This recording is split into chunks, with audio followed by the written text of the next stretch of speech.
Hello and welcome to another update video about Dogecoin. I mean, Dogecoin really for the last few weeks, it was really boring to watch. You know, there wasn't really any sign it was actually in the bull market.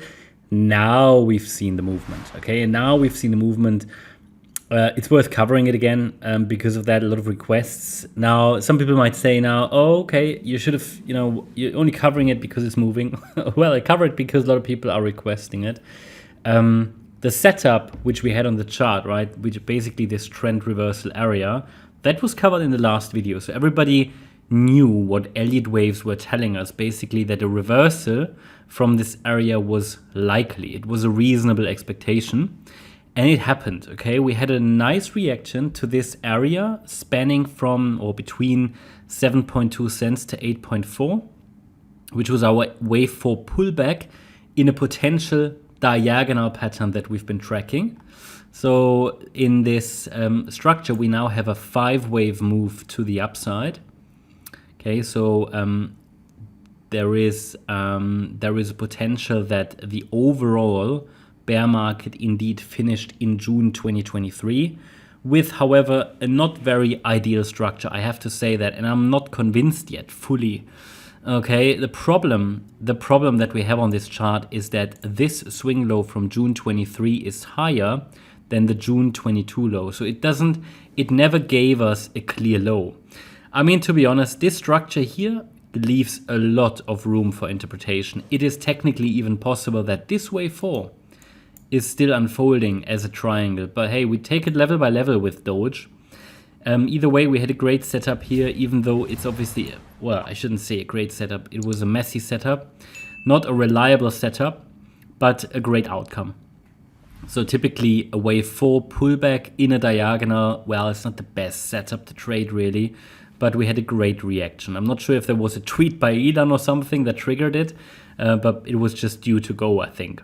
So now it basically moved. Also, this target area was already communicated in the last video. So we literally just moved very quickly within a few days from support into resistance. Basically, if I just measure from the top of the box, like a 60% move in just a few days.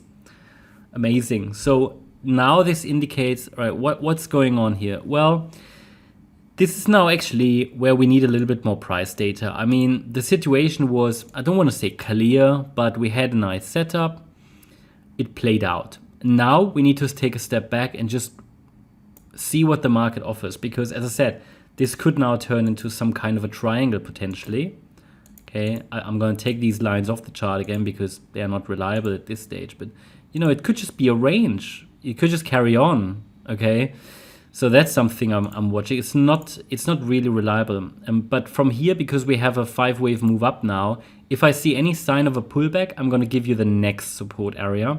And it would then be for a wave 2. Because we have a potential 5-wave move up, I'm going to track a 3-wave move down. And I will add a support area. Due to the overall context, it's not going to be a great setup, but it's something that can be played. What else? I mean, if it just doesn't stop, if it just keeps going, okay, then I have to assume that some kind of an ABC structure is unfolding. So A, B, C in a larger A wave, that this indeed was actually not a wave 4, but a B wave. And we're now moving up in a C wave, okay?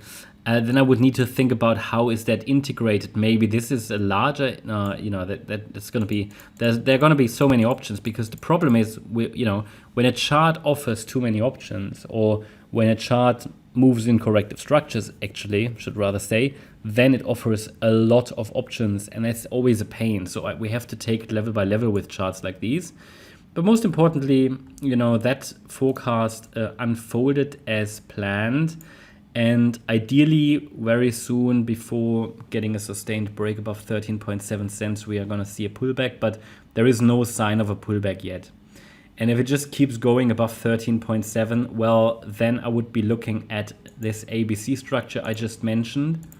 So we'd be dealing with an A wave, a B wave, and a C wave. I'm going to highlight that in a different color, maybe in green. And then the question is, okay, what would be a target for the C wave? I honestly, I wouldn't know how this is integrated in the bigger picture because there are just too many options. I mean, I can give you options, but So this would be a target area for a green C wave between 14.8 and 22.8 cents.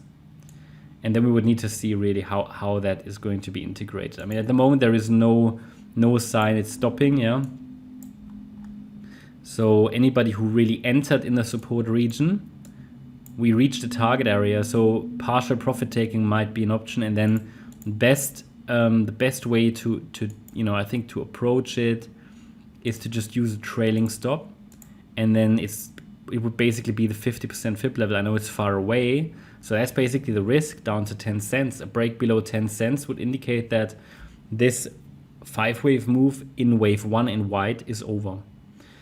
And if I see further, if I see initial signals of a pullback, I will add the next support area. This is not enough yet. So I keep you updated.